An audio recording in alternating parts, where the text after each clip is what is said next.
नमस्कार, मैं हूं आपके साथ संदीप शर्मा और आप देख रहे हैं EBS 7 भारत समाचार।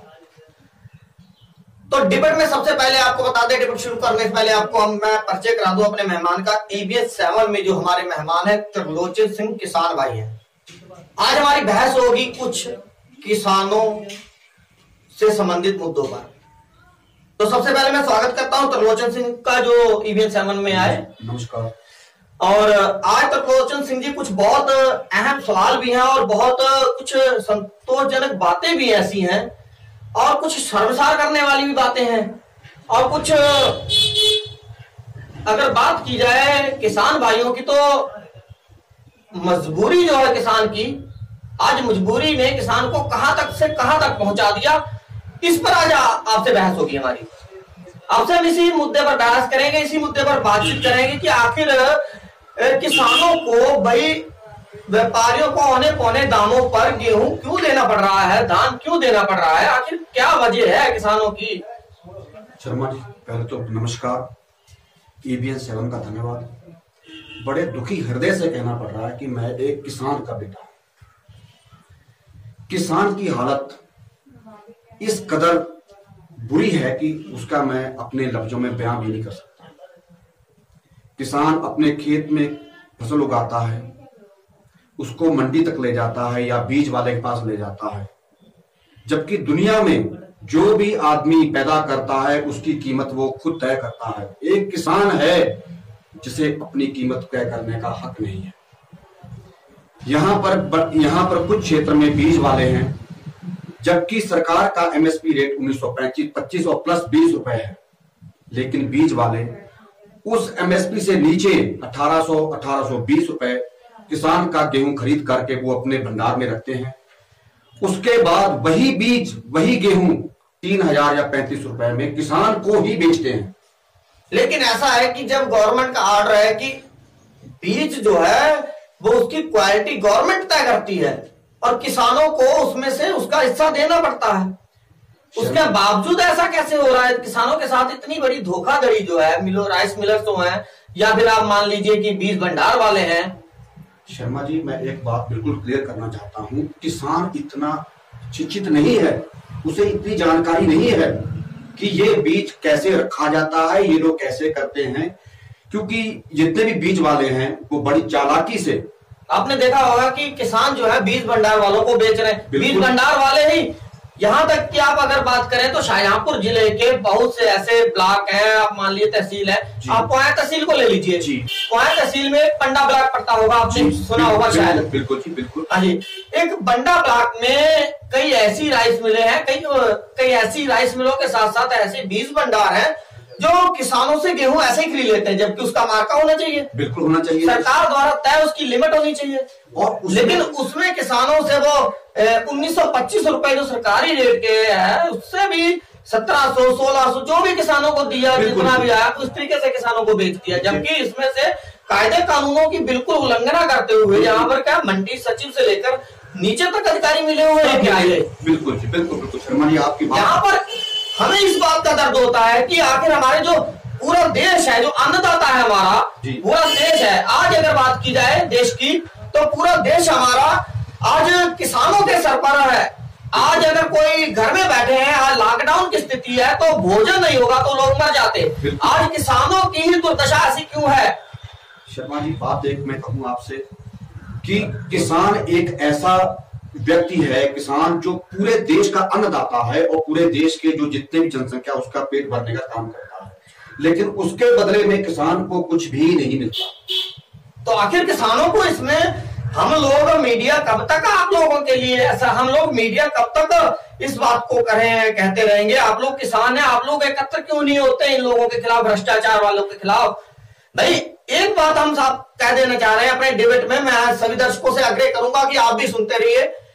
सरकार के कुछ कायदे कानून हैं, जब हम खुद चोरी करेंगे, हम खुद कहते हैं हम 1700 में हमने दे दिया और बाद में वो आवाज नहीं उठाई, हमारी मजबूरी, वो किसान की मजबूरी का फायदा उठाकर उसे, जैसे किसान की मजबूरी का फायदा उठाकर उसे 1700-1800 रुपए में बेच दिया किसान ने, लेकिन इसका नजायज फायदा उठा रहे हैं ये राइस मिलर, नजायज फायदा उठा रहे हैं इसके लिए बीज भंडार वाले, जबकि इनकी मानक और सब कुछ इन्हें जो उसकी पर्ची मिलनी चाहिए वो तक नहीं मिल पा रही। ये बताइए हमें, ये क्या हम मैं पहले सबसे पहले बीज भंडारों वालों पे, हाँ बीज भंडार की बात कीजिए आप। भंडार में कुछ बहुत सारे बीज भंडार हैं जो किसान से ही गेहूं खरीदते हैं, लेकिन उनको औने पौने दाम में देते हैं। नियम ये होता है कि जब कोई भी बीज भंडार वाला है वो अपना बीज किसान को देगा, उसके बदले वो एग्रीमेंट करेगा। बिल्कुल, एग्रीमेंट करने के पश्चात जो सरकार का एमएसपी रेट है उससे 50 रुपए ऊपर वो गेहूं खरीदेगा। बिल्कुल, लेकिन ऐसा यहाँ पर नहीं हो रहा। ये पूरी मिली भुगत प्रशासन की और मंडी समिति की है। यहाँ पर किसान, आपकी बात मान सकते हैं, यहाँ पर किसान आपसे ज्यादा दर्द हम नहीं जानते, आप किसान हैं। बिल्कुल, तो आपका दर्द ये दर्द भी जानते हैं, लेकिन इतना नहीं जितना आप जानते हो। आप ये मैं हमारी संवेदना है आपसे, लेकिन जो कुछ आप जानते हैं उतना शायद हम किसानों के बारे में ना जानते, क्योंकि तो इसीलिए आपको आज हमने बहस में बुलाया। मैं खुद किसान हूं। मैंने 4 साल से पहले मैं विदेश में रहा। मैं 2016 में वापस आया। मैंने 2016 से अपने पिताजी के साथ खेती शुरू की, लेकिन मुझे इससे बड़ा खेती के घाटे का धंधा मुझे नहीं लगा कि खेती से बड़ा घाटे का धंधा है। लेकिन मैं किसान को बहुत बहुत धन्यवाद करता हूं, वो फिर भी ये खेती कर रहा है। सबसे पहले बीज भंडार की बात करते हैं, उसके बाद करते हैं राइस मिलर्स की बात। तो बीज भंडार की बात जो है, जो बिना एग्रीमेंट इस तरीके इन पर प्रशासन क्यों नहीं या फिर कार्रवाई क्यों नहीं कर रहा है? किसान क्यों एकत्र नहीं है, या किसानों के अंदर क्षमता नहीं है? क्या है? किसान बहुत गरीब है, बहुत मजबूर है, बहुत लाचार है। वो एकत्रित नहीं हो पाएगा क्योंकि इन लोगों के पास पैसा है, माफिया है, सब कुछ है। प्रशासन उनके साथ है। गरीब के साथ शर्मा जी कोई खड़ा नहीं होता। तो किसान की हालत एक इतनी गरीबी की है कि उसके साथ कोई खड़ा होने वाला नहीं है।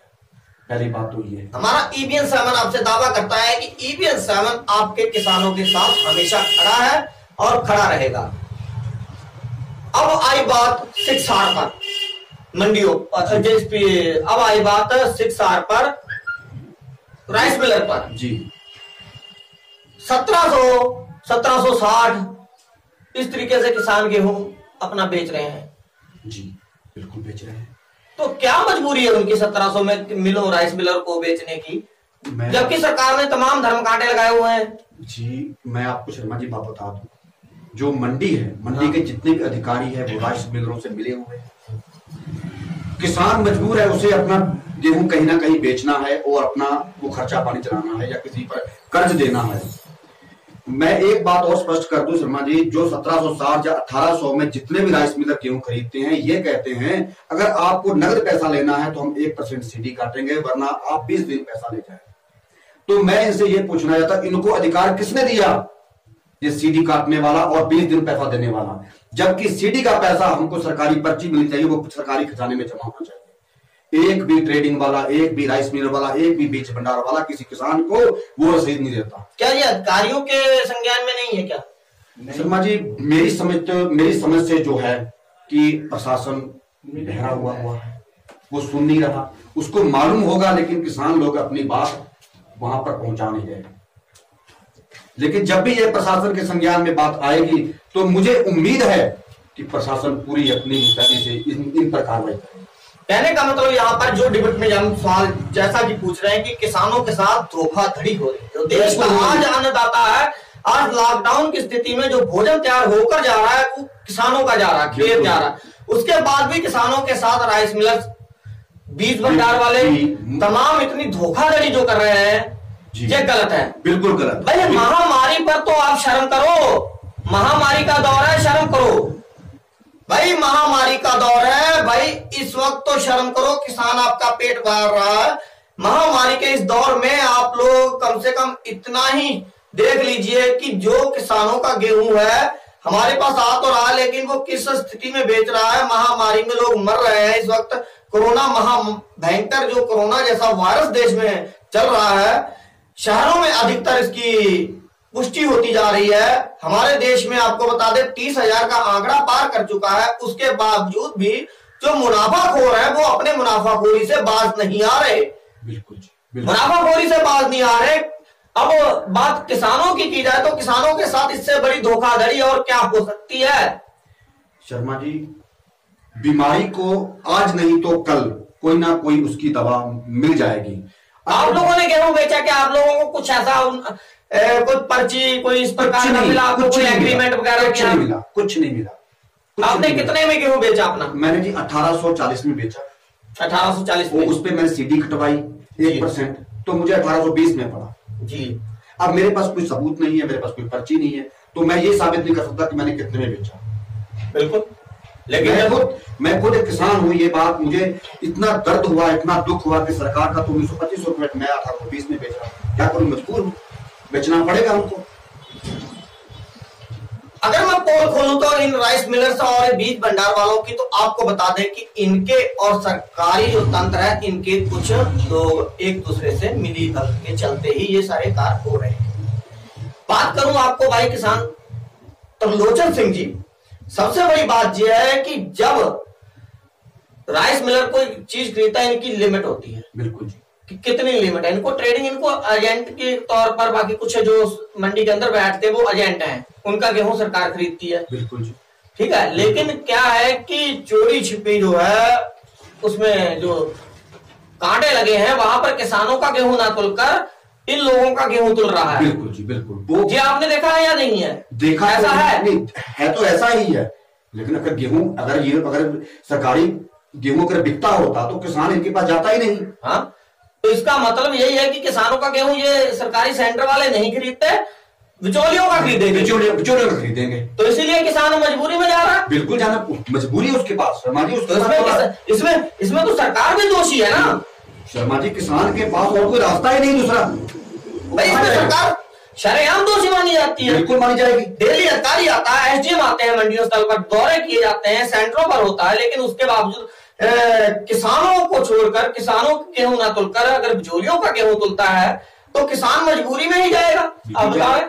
बिल्कुल जाएगा, उसके पास रास्ता नहीं कोई भी। मजबूरी में राइस मिलर को 1700 में देगा, 1750 में देगा। वो तो राइस मिलर तय कर लेगा, 1600 को देगा, 1600 दे देगा, 1700 का आएगा 1700, 1800 का 1800। जो रेट राइस मिलर या ट्रेडिंग वाले या बीज भंडार वाले तय करेंगे, किसान की मजबूरी है, उसे देना पड़ेगा।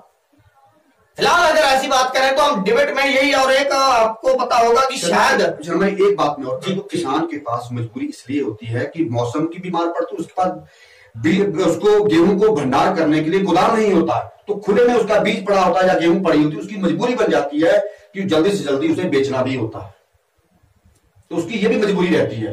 और इस मजबूरी का फायदा ये सभी तंत्र, जितने भी लोग हैं, उसका मजबूरी का फायदा ये उठाते हैं। आज का जो निष्कर्ष है, एक तो और आपसे बात करूं कि एक एनजीटी जो नेशनल ग्लोबल ट्रेंड है, उसने नरई पर कहा प्रतिबंध लगाओ, उनका हम स्वागत करते हैं। आज तो पूरे देश को पता चल गया कि नरई से ज्यादा फैक्ट्रियों का धुआं और ईंधन जो कारों का धुआं है वो ज्यादा प्रदूषण फैला रहा है। आपने निर्मल गंगा देखा है, इस वक्त पानी किस तरीके से है, तो क्या वहां पर लोग नहीं जाते, लेकिन फैक्ट्रियां बंद हैं, इसलिए बिल्कुल साफ पानी हो गया। तो इसका मतलब किसानों के सर पर जो एक दाग लग चुका था कि आपकी धुएं से, पराली से प्रदूषण होता है, ये दाग बिल्कुल हट चुका है। ये शर्मा जी आज साबित हो गया है, कि ये किसान पर इतना धब्बा लग चुका था कि ये किसान अपनी पराली जलाता तब पोल्यूशन होता है, लेकिन आज ना तो किसान पराली जलाता है ना कुछ करता। तो आज पोल्यूशन जो गाड़ियों और कारों का था जो आज खत्म हो चुका है। तो फिलहाल मैं सभी का स्वागत करता हूं, एनजीटी का स्वागत करता हूं, सुप्रीम कोर्ट का स्वागत करता हूं, जो भी है, लेकिन जो किसानों की जब मुद्दे की बात आएगी तो EBN 7 हमेशा आप किसानों के साथ खड़ा रहेगा। ठीक है। आज जो हमारी आपकी बहस में यह निष्कर्ष निकला है कि किसानों के साथ राइस मिलर और जो बीज भंडार वाले कितना बड़ा धोखा कर रहे हैं, प्रशासन देखते हुए भी नजरअंदाज कर रहा है। आखिर क्यों? जो बहुत बड़ी बात है, प्रशासन को देखनी चाहिए। जिलाधिकारी महोदय इस वक्त लॉकडाउन में क्या कर रहे हैं कि लॉकडाउन में जिलाधिकारी महोदयों को देखना चाहिए कि किसानों की भी क्या समस्याएं हैं। आज जैसा कि हमारे त्रिलोचन सिंह किसान भाई को हमने अपने स्टूडियो में बुलाया, तो त्रिलोचन सिंह ने जो बात कही उस बात से साफ जाहिर होता है कि किसानों के साथ बहुत बड़ी धोखाधड़ी हो रही है। जो आज देश का, पूरे देश का पेट भर रहा है अन्नदाता, आज वही अन्नदाता भूखा मर रहा है। तो बहुत बहुत धन्यवाद आपका त्रिलोचन सिंह जी हमारे EBN 7 में। तो इसी के साथ इजाजत लेते हैं समय की, तो अगली बार फिर आपको बिल्कुल नमस्कार जी, धन्यवाद बहुत बहुत EBN 7 का। तो ये थी हमारी किसानों से संबंधित डिबेट शो। हम फिर हाजिर होंगे एक नए प्रोग्राम के साथ। तब तक के लिए देखते रहिए EBN 7 भारत समाज।